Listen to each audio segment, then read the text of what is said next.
Hablaremos hoy de Becker, de Baltasar Becker, no confundir con Gustavo Adolfo, que fue el tipo que quiso demostrar la inexistencia del diablo. Había nacido Becker, no el diablo, en 1634. Fue teólogo y predicador, era protestante. En el año 1694 escribió un libro que llamó El Mundo Encantado. El Mundo Encantado. No, El Mundo Encantado. En ese libro, Becker intentó refutar la existencia del diablo y su historia la contó Voltaire. Algunos dicen que parece que lo que en realidad quería Becker era terminar con algunas atrocidades cometidas no precisamente por Satanás.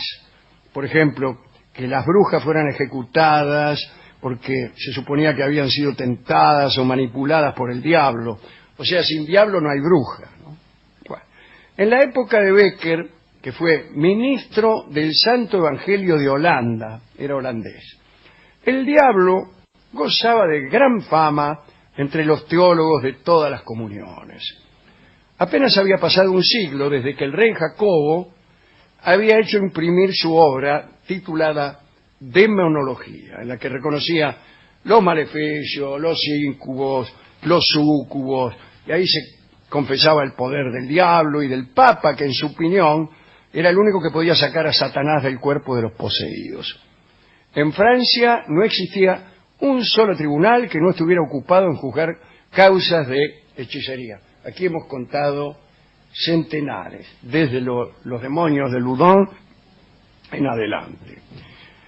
Algunos funcionarios creían deber sagrado poner en el potro a las jóvenes de mala vida para hacerlas confesar que se habían acostado con Satanás, que se presentaba ante ellas bajo la forma de un macho cabrío. Hubo un proceso que perturbó mucho a Becker y que lo movió a escribir su erudita refutación. Fue el que padeció una muchacha llamada Micaela Gendron. Parece que Micaela, según decía el proceso que se le inició, se había encontrado una vez con el diablo y de él recibió un beso y luego un gran homenaje carnal.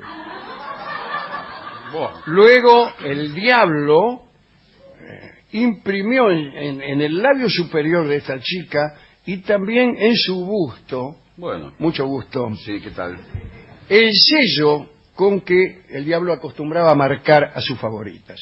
Afirmaban los jurisconsultos que este sello era una diminuta firma que daba insensibilidad a la piel. Todo esto era creído a pie juntillas. Se dijo también que Micaela, ahora favorita infernal, había sido enviada a hechizar a dos jóvenes muchachas para sumarlas a las filas de Satán y que, bueno, nada. Los padres de estas muchachas la acusaron judicialmente a Micaela por haber maleficiado a sus hijas. Estas chicas declararon que sentían continuamente un hormigueo mientras se rascaban contra las paredes. Fue entonces cuando se citó a Micaela y varios médicos buscaron en ella el sello del diablo, que en el proceso se llamaba marca satánica o de Belcebú.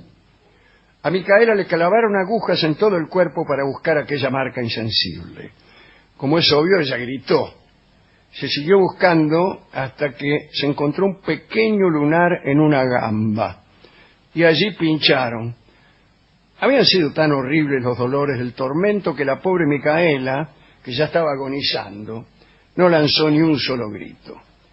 Por tanto, quedó comprobada su unión con el diablo. Dice Voltaire, como las costumbres empezaban a suavizarse, no la quemaron hasta después de haberla ahorcado. Bueno, señor. Bueno, semejantes horrores decidieron a Becker a pelear contra la existencia del diablo.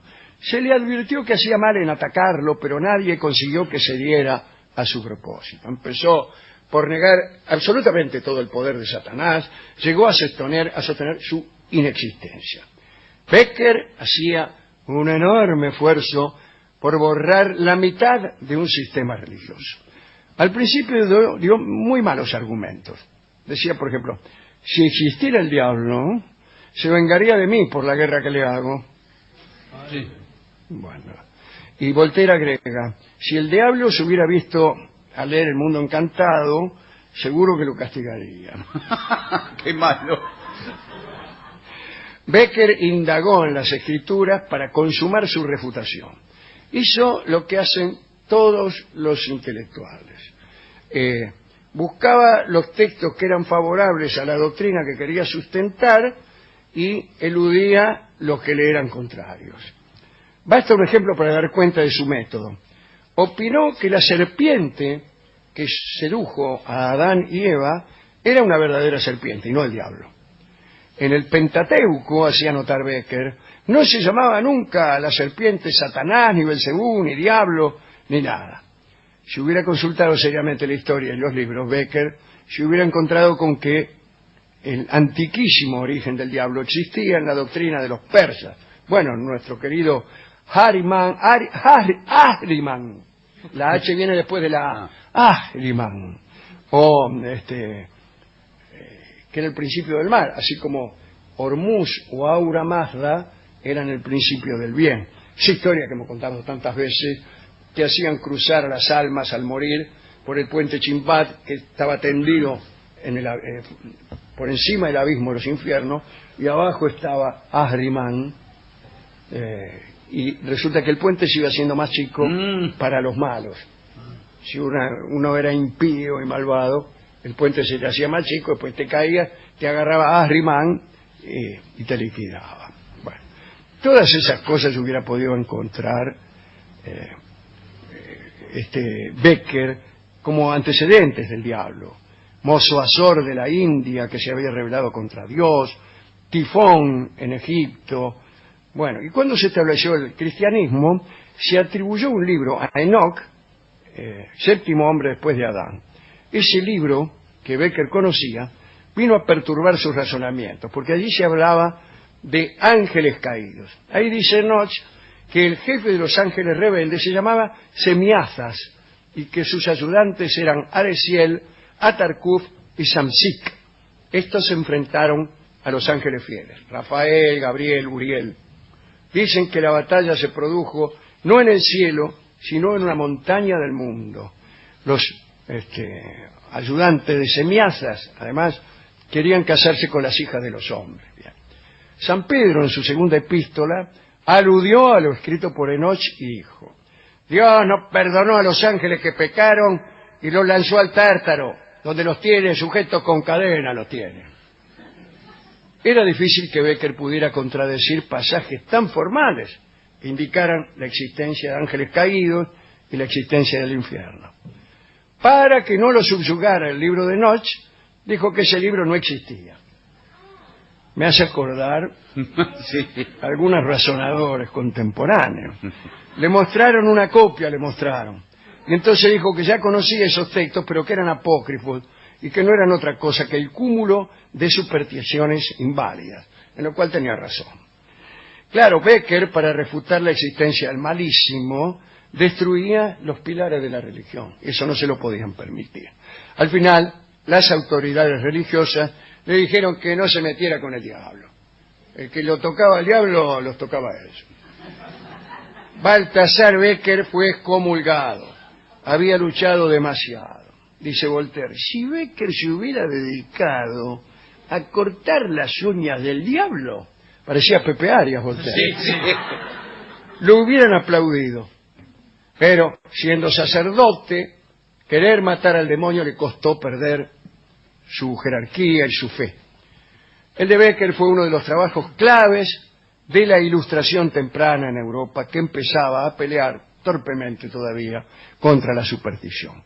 Becker murió a los 64 años, solo y olvidado, como un escuerzo, tal como le habían pronosticado, creyendo al fin que toda aquella soledad y todo aquel abandono que él padecía había sido diseñado por el mismísimo Satanás.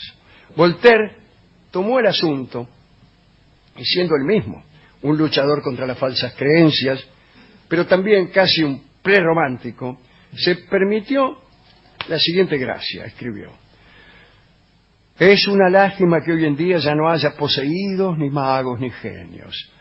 Apenas podemos concebir hoy el gran recurso que eran todos esos misterios hace tiempo. La nobleza vivía entonces encerrada en sus castillos. Las noches de invierno eran muy largas y la gente se hubiera muerto de fastidio si no hubiera tenido a mano esos recreos. No había ningún castillo en el que no se presentara un hada en días marcados, bosques en los que no cazara algún hombre flaco y curtido con jaurías de perros negros. El diablo en persona torcía cuellos. Cada aldea tenía su hechicero o hechicera. Cada príncipe su astrólogo. Todas las damas se hacían decir la buenaventura. Los poseídos corrían por los campos. Los hombres disputaban quién había visto al diablo y quién no lo veía.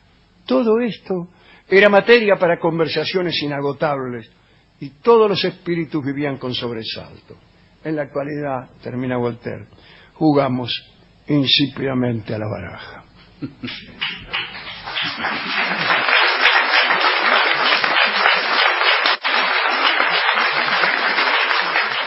Vamos a ilustrar esta pequeña charla con una milonga que se llama Milonga del Diablo, que fue utilizada por nosotros en algún radiocine y también en Recordando el Show de Alejandro Molina.